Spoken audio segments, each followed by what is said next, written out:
Assalamualaikum warahmatullahi wabarakatuh. Saya Rifdi Nabila, NIM 0521414232 akan memaparkan sedikit penjelasan dari modul ajar pada mata kuliah metode dan strategi pembelajaran PAI. Nah, yang pertama ada proses pembuatan modul ajar. Sebelumnya, tujuan dari modul ajar yaitu dirancang untuk memastikan proses belajar dengan lebih terarah, efisien, dan sesuai dengan capaian pembelajaran. Nah, di sini ada proses pembuatan modul ajar. Adapun langkah-langkah yang dapat dilakukan diantaranya yaitu menentukan capaian dan tujuan pembelajaran, kemudian menganalisis karakter dan kebutuhan siswa. Terus ada menyusun kegiatan pembelajaran. Nah, ini meliputi kegiatan pembelajaran, kegiatan pembukaan, terus ada kegiatan inti dengan materi yang akan disampaikan, kemudian ada kegiatan penutup. Selanjutnya memilih strategi, media, dan sumber belajar. Di sini dalam memilih strategi kita bisa menggunakan metode pembelajaran seperti metode problem basic learning misalnya. Kemudian ada media pembelajaran, kita bisa menggunakan PowerPoint atau sumber belajar. Nah, di sini dalam sumber belajar saya cantumkan sumber belajar berdasarkan referensi dari buku Pendidikan Agama Islam dan Budi Pekerti kelas 7 dari Kementerian Pendidikan dan Budaya serta Riset. Nah, yang terakhir ada menyiapkan asesmen, yaitu berupa asesmen diagnostik, terus ada asesmen formatif yang dapat dilakukan selama pembelajaran, dan ada asesmen sumatif.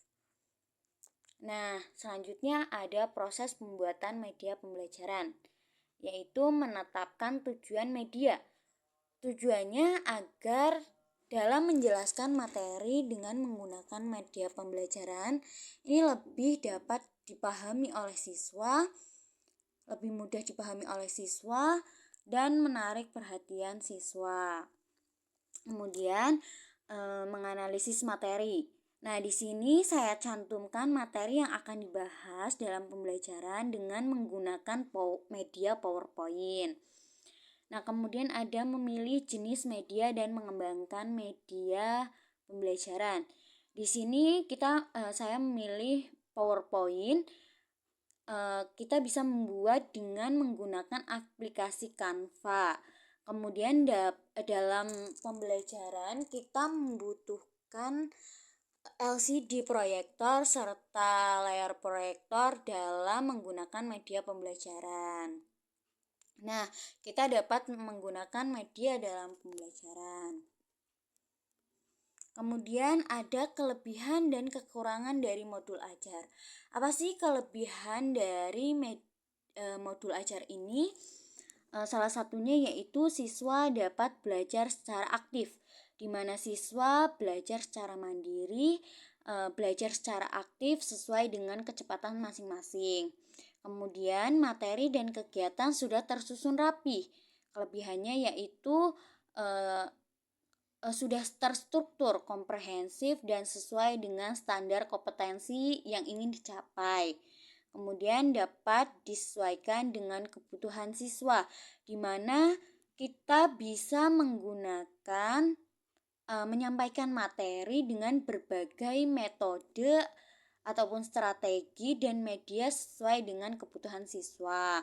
Kemudian dapat memotivasi siswa dan memudahkan guru menilai hasil belajar. Nah, tapi di sini ada kekurangan. Kekurangannya apa sih? Adapun kekurangan dari modul ajar yaitu membutuhkan waktu dan biaya. Kemudian membutuhkan disiplin dan kemandirian yang tinggi. Ini di mana siswa harus memiliki disiplin dan kemampuan belajar yang kuat untuk belajar secara mandiri tanpa pengawasan dari guru. Ini bisa menjadi masalah kalau misalnya siswa itu belum matang dalam belajar. Kemudian membutuhkan pengawasan fasilitator. Ini guru sebagai fasilitator ini perlu memantau proses belajarnya siswa, terus memberikan motivasi dan konsultasi secara individual kepada siswa. Terus kekurangannya ada kurang mengembangkan kreativitas. Jadi ketika desain modul yang monoton atau terbatas ini dapat membatasi pengembangan kreativitas dari siswa. Kemudian tidak cocok untuk semua gaya belajar. Nah, di sini modul ajar itu tidak semua atau mungkin kurang efektif bagi siswa yang membutuhkan interaksi langsung atau gaya belajar yang tidak terlalu visual. Nah, selanjutnya ada kelebihan dan kekurangan dari media pembelajaran. Nah, kelebihannya salah satunya menarik perhatian siswa, mempermudah pemahaman konsep, meningkatkan motivasi belajar, mendukung aktivitas pembelajaran yang variatif. Nah, dalam media pembelajaran ini kita menggunakan media PowerPoint.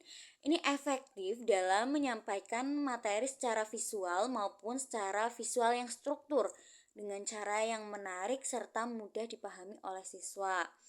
Nah, dalam PowerPoint ini dapat membantu guru untuk menyusun struktur alur pembelajaran yang lebih jelas dalam menyampaikan materi.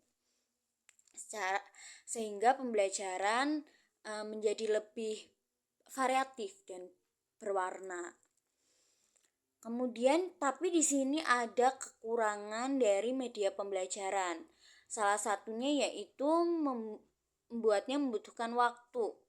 Kemudian perlu alat dan aplikasi. Dan terkadang terjadi kendala teknis. Nah, di sini media PowerPoint ini ketergantungan pada listrik. Jadi media PowerPoint ini selalu membutuhkan LCD proyektor di mana ketika ada kendala teknis pembelajaran akan sedikit terkendala jika memang ada alternatif media pembelajaran.